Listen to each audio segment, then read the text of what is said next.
तोहर पतरी कमरिया हो जाला दीवाना जेके देखो नजरिया।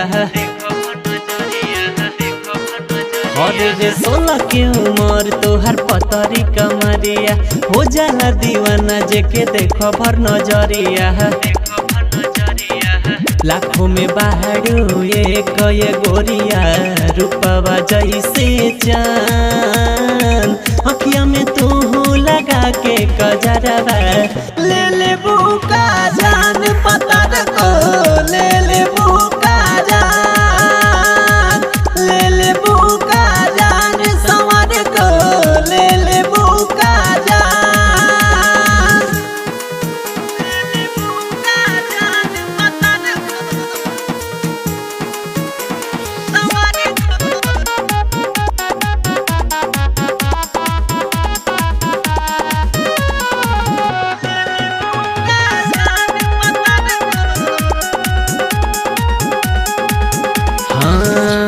उठवा के लाले बाले कईले बपागल लहरे लकसिया जैसे भादो के बादल।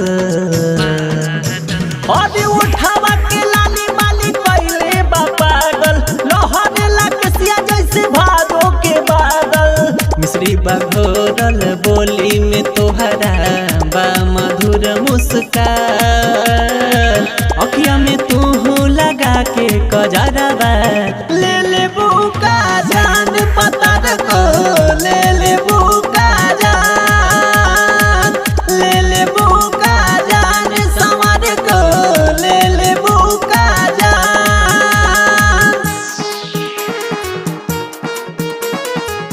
ले ले बुका जान पतर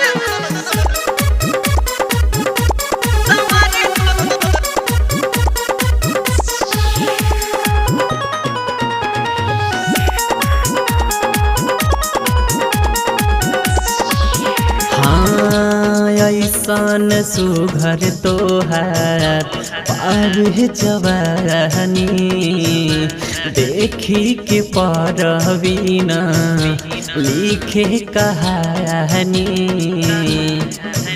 अरे ऐसन सुघर तोहार बाबे जवानी देखी के परवीना लिखे कहानी। जय वीर विपिन जपतावे हो रोजो माला तोहरे नाम अखिया में तू लगा के कजरवा